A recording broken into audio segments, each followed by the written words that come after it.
Welcome to the Deep Dive. I'm your host. And I'm our expert for today. It's great to have you with us.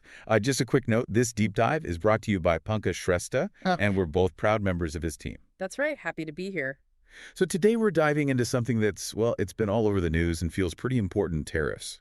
Specifically, the recent big changes and what they might mean. Yeah, it's definitely a hot topic. And, there's a lot of information flying around, lots of reports, analysis.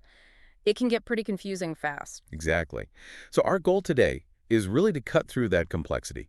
We want to give you, our listeners, a solid grasp of what's happening, the key impacts, basically a shortcut to being well-informed without needing a PhD in economics. Right. We'll try to distill the crucial bits from various reports and analyses we've looked at. Okay, great. So let's start with the basics. Yeah. Tariffs. We hear the term all the time, but what exactly is a tariff in simple terms? Sure. So basically, a tariff is a tax, but it's a specific kind of tax that a government charges on goods that are imported into the country. Okay, so it's a tax on stuff coming from other countries. Who pays it? Typically, the company that's actually importing the goods pays the tax to the government. But, and this is the important part for most people, that cost often doesn't just stop there. Ah, so it gets passed on. Very often, yes. That extra cost gets kind of baked into the price of the product. So think about, I don't know, bananas from South America, maybe, or a car that's assembled here but uses steel that was made somewhere else.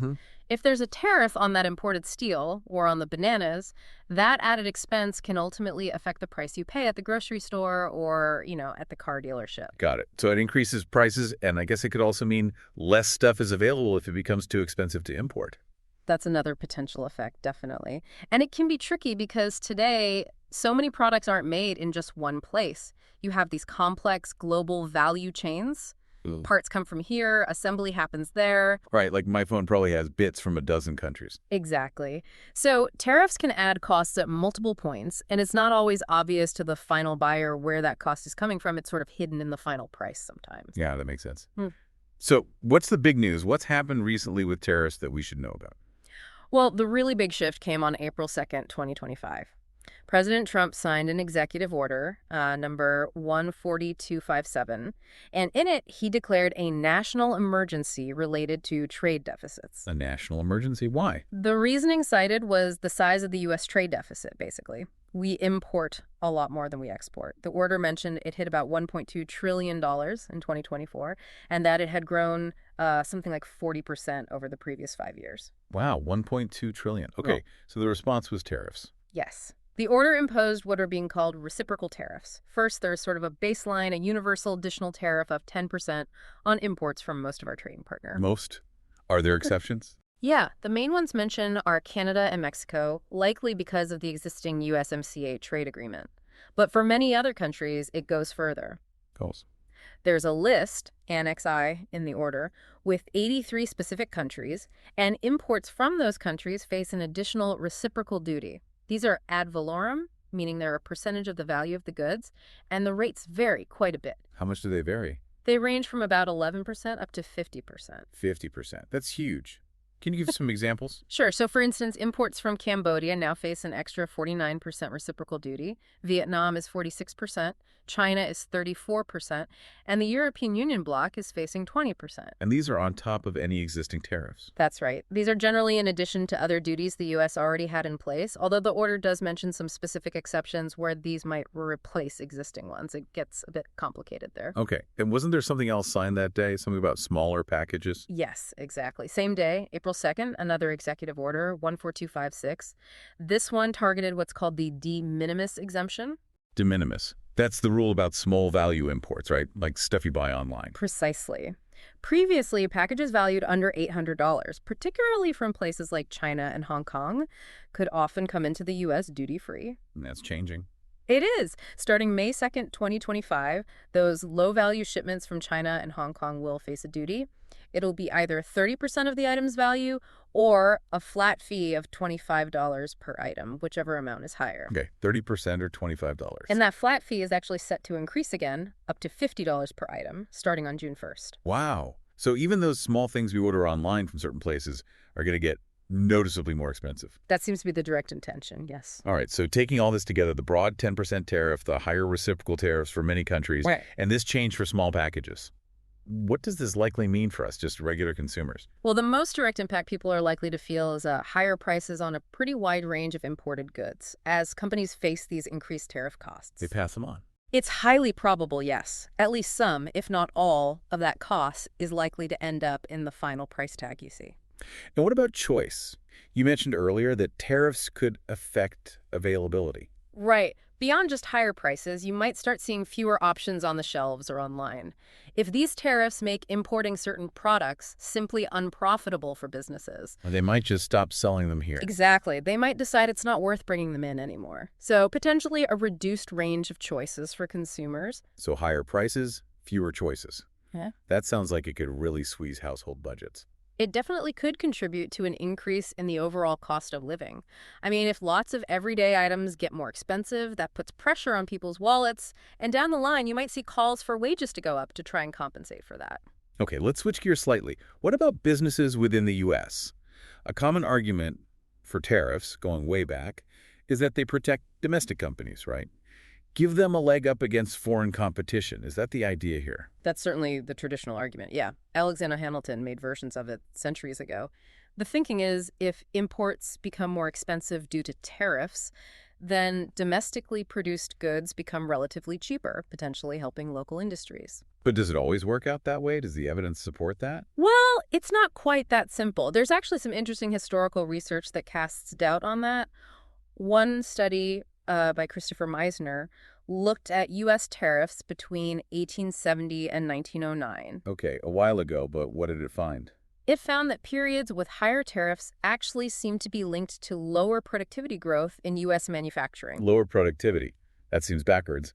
Why would less foreign competition make companies less productive? The theory is basically about competitive pressure. Okay. If domestic firms are shielded from intense foreign competition by high tariffs, they might feel less pressure to innovate, to find more efficient ways of doing things, to invest in new technology. So less competition means less need to improve, which can lead to stagnation?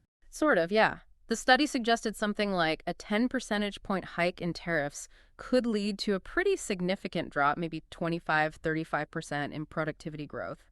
Less pressure can mean less innovation. That's a really important counterpoint. What about jobs, though? That's always a huge part of the discussion. Will these tariffs bring manufacturing jobs back to the U.S.? That's probably the most complex piece of the puzzle. It's not a straightforward yes or no. While tariffs might offer some protection for specific manufacturing sectors currently operating in the U.S., There are other factors. lots of them. For one, many U.S. jobs today aren't directly in manufacturing itself, but are related to products made overseas. Think about design, engineering, marketing, logistics. A lot of that happens here, even if the final assembly is abroad. Tariffs could potentially impact those jobs too. Right. And it's also crucial to remember the bigger picture. Manufacturing as a share of the total U.S. economy has been declining for decades, long before the big surge in imports from China around 1990. So that shift was happening anyway. To a large extent, yes. Manufacturing was already moving away from traditional hubs like the Northeast, often to places with lower costs even within the U.S. or to places like Mexico. The later rise of China certainly accelerated the economic pain in some communities, especially those that were heavily reliant on specific industries. And those impacts weren't evenly spread, I imagine. No, research shows these shifts tended to hit areas harder that already had higher unemployment and maybe fewer workers with college degrees. It often led to a pretty rapid economic unraveling in those specific places. So the idea that tariffs alone will magically reverse these long-term trends and bring back millions of factory jobs is probably optimistic. It seems overly simplistic, yes, given the complexities of the modern global economy and these long-run domestic shifts. Okay, so we've talked consumers, we've talked businesses. What about the big picture? The overall U.S. national economy? What are the projections there? There's been quite a bit of analysis trying to model the effects. The Tax Foundation, for example, has done some work on this. They estimate that the weighted average applied tariff rate, basically the average tariff across all imported goods, is going to rise significantly because of these new measures. Okay. And perhaps more striking, they project that the average effective tariff rate, which tries to account for the fact that higher tariffs might lead to fewer imports overall, could reach its highest level since way back in 1943. 1943, wow. What else does their analysis suggest? Well, they predict a pretty substantial drop in the total volume of U.S. imports in 2025. On the flip side, they do expect federal tax revenues to increase because of the tariff collections, both in their sort of standard estimate and even considering potential economic adjustments. So more money for the government, but fewer imports? What about economic growth, GDP? That's where the forecast turns negative. They estimate a reduction in U.S. GDP, and that's before accounting for any potential retaliation from other countries. Ah, retaliation. That's a key point. What happens when other countries hit back with their own tariffs on our exports? Exactly. And we're already seeing that happen. China, Canada, the EU, they've announced retaliatory tariffs on a pretty significant chunk of U.S. exports. When the tax foundation factors that retaliation in, their estimate for the negative hit to U.S. GDP gets larger. So it could slow down our whole economy. That's the projection. They also estimate a decrease in the average after-tax income for U.S. households. We're talking maybe a few $1,000s per household on average. In fact, they characterize these tariffs, combined with the expected retaliation, as potentially the largest tax increase Americans have faced since 1993. The largest tax hike since 1993. That's a strong statement. So not only potential pain for consumers buying imports, but also for U.S. businesses trying to sell overseas, and a drag on the overall economy. That's the picture painted by that analysis, yes. And it aligns with warnings from organizations like the World Trade Organization, the WTO. They've cautioned that these kinds of broad unilateral tariffs could significantly cut global trade overall, maybe by as much as 1.5%, which would slow down the whole world economy. Okay, so this isn't just a U.S. issue. It has global ripples. How have other countries formally reacted? You mentioned retaliation. Yes, the reactions have been quite negative, as you'd expect. Officials from the European Union, for example, were quoted calling the tariffs brutal and unfounded. Strong words. Very. They're expressing serious concern about global market instability and are actively considering countermeasures. One thing mentioned is potential tariffs on digital services, which is a big U.S. export sector to Europe. Okay, so the EU is not happy and might hit back. What about China? They're obviously central to this. China's stance has been very firm. They've stated publicly that they're not afraid of a trade war, though they also called for dialogue based on equality and mutual respect. But they have retaliated. Oh, yes. They've imposed their own significant retaliatory tariffs on U.S. goods reports. I've mentioned rates as high as 125% on some products. 125%? Yeah. And in response to that, President Trump has publicly threatened further tariffs, specifically targeting China, potentially bringing the total U.S. tariff rate on Chinese goods up to potentially 245% when you add it all together. Goodness. That sounds like a recipe for serious escalation and, as you said, global instability, maybe rising inflation, slower growth everywhere. Those are definitely the concerns being voiced by many economists and international bodies, yes. Now, amidst all this international tension, are there questions being raised here at home about the legality of these tariffs? Yes, absolutely. That's a major developing part of the story. The state of California has already announced its intention to file a lawsuit. Against the federal government. On what grounds? They're challenging the president's authority to impose tariffs of this scale using the International Emergency Economic Powers Act, or IEPA. Their argument, essentially, is that this kind of broad tariff action should really require explicit approval from Congress, not just an executive order citing an emergency. Okay. They're also arguing that these tariffs go beyond the intended scope of IEPA and are causing significant economic harm to California, given how much its economy depends on international trade, particularly through its ports. So the very foundation of these tariffs is being legally challenged. That adds another layer of uncertainty, doesn't it? Huge uncertainty. This whole situation feels very dynamic. These tariffs could potentially be changed or even rolled back through several avenues. Such as? Well, the president himself could modify them via another executive action that's explicitly allowed for in the original order. Or the courts could intervene, depending on how lawsuits like California's play out. And theoretically, Congress could pass legislation to try and reclaim or limit the president's tariff-making authority in this area. Does the order itself say anything about conditions under which the tariffs might be changed? It does mention possibilities. The president could decrease or remove tariffs on a country if that country takes steps to, quote, remedy the trade issues the U.S. objects to, or aligns more closely with U.S. economic and security interests. And could they go up? Yes. The order also states tariffs could be increased if the president determines that U.S. manufacturing capacity or the industrial base is worsening.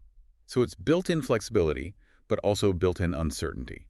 Are we seeing businesses react yet in concrete ways? We are starting to see some signs. For example, Honda apparently announced plans to shift some of its vehicle production from Japan to the U.S., specifically citing the impact of tariffs on automobiles. Interesting. So some companies might adjust production locations. It's a possible response, yes. But again, you have the broader warnings, like from the WTO, that the overall effect could be a significant reduction in global trade flows. And it's worth noting, China has actually claimed their economy grew quite strongly in the first part of this year, partly, they say, because businesses rushed to export goods before these tariffs fully hit. Trying to get ahead of it. Exactly. But whether that kind of growth is sustainable with these much higher tariffs now in place remains a big question mark. And what has President Trump himself been saying about the impact of his tariffs? He's been quite vocal, particularly on his social media platform, Truth Social. He's defended the tariffs vigorously, claiming they're bringing in, quote, record revenue, that they're actually lowering the cost of products, which is counterintuitive, and even reducing inflation.